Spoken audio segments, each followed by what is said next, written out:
Freaks and Geeks. I'm Nick. Hello, I am Rob. Ohio, kamama. Hiyo. And we are back from vacation to continue Our Batmonth. And in this one, we're going to talk about the animated series, the Emmy Award-winning animated series. That was created by Bruce Timm, Paul Dini, Andrea Romano, Shirley Walker, Harvey R. Cohen, Christopher Carter. So, where do you want to begin? I'm going to assume before we start talking that everyone's seen the animated series. Oh yeah, across the board, everybody knows. Well, that began in... I'm talking about the original from 1992. Yep. To... I don't know the It pretty much ended when Justice League ended. Yeah, then it continued on in some respects, and Justice League... it gave birth to Superman, Justice League... all the subsequent DCUs. Yeah, which created the... I mean, the show that started it all. Pretty much started it all, and now, it's pretty much to thank for all the DC animated features that come out. Yeah. So, and, I mean, if it wasn't for the DCAU, we wouldn't have had, like, these animated movies based off the comic book stories. In fact, it pretty much reinvigorated superhero cartoons. Before the X-Men animated series, before anything else, there was the Batman. Well, they were kind of on at the same time. Yeah, but I think it started with Batman. Well, yeah, I think that came and then out first. And then it kind of validated superhero cartoons, and they're still going strong today. Landmark series, let's just put it that way. It was so good, so well written, so well designed, that the comic books actually borrowed from this show to make the stories better. Psychological aspects, even characters such as Montoya, Harley Quinn, Lockup. Yeah, which they were created for the animated series, but were put into the comic book continuity.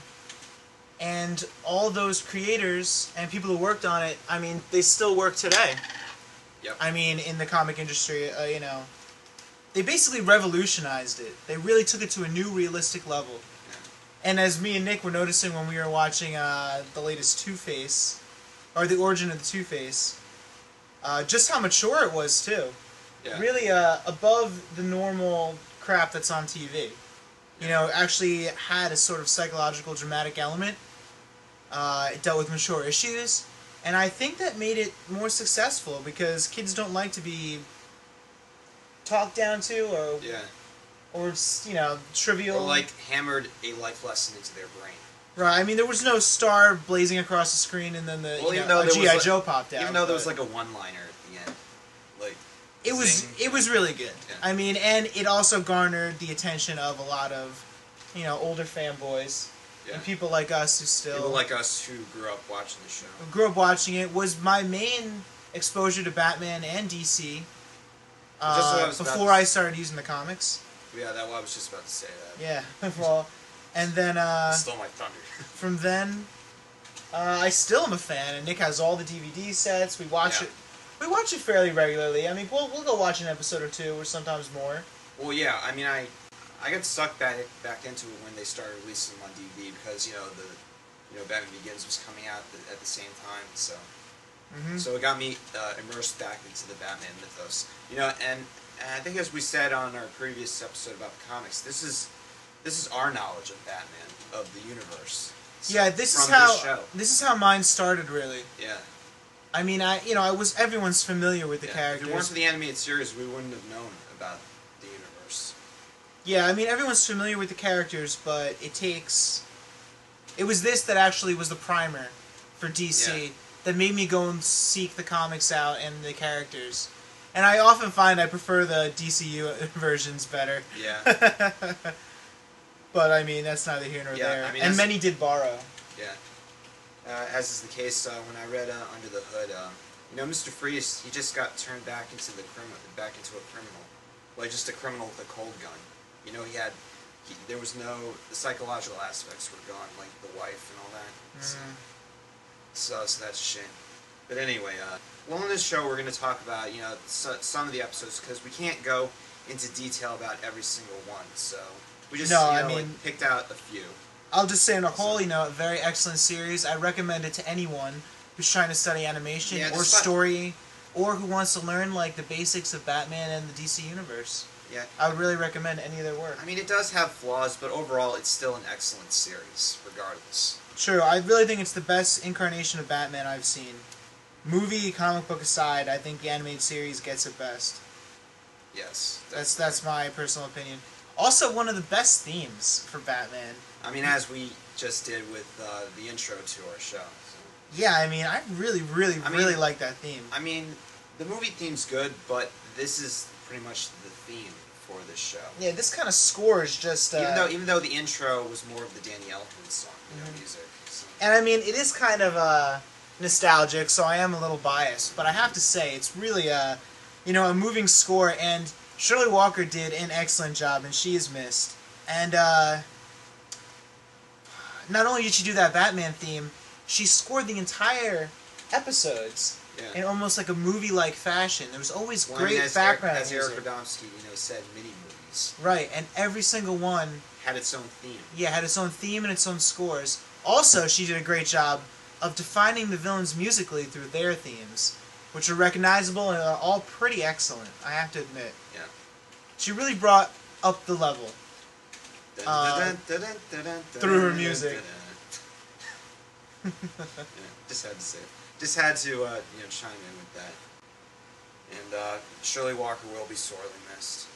I mean, she did pass away, last year, I think. Yeah, so, last year.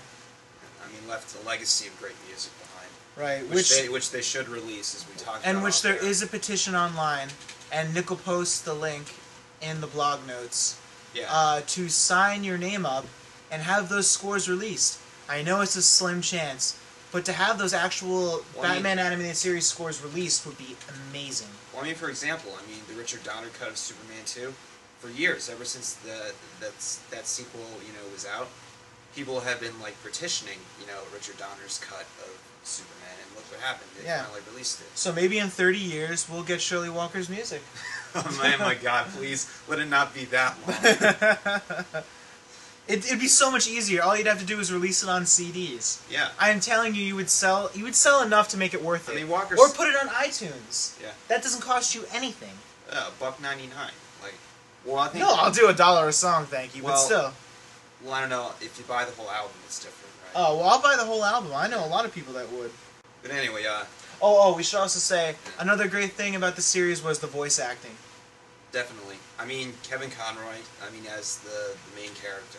And a lot of rather famous actors lending their voices. Yeah. Yeah, Mark Hamill. Adrienne Barbeau. Who else? Rodney McDowell. Yeah. And of course, all the names escape me. But there was a lot of people. Trust me. Arlene Sorkin. Of course, Arlene Sorkin. How could I forget that? And then later on, famous people like Julia Roberts' brother. Oh, and Michael Ironside. Yeah.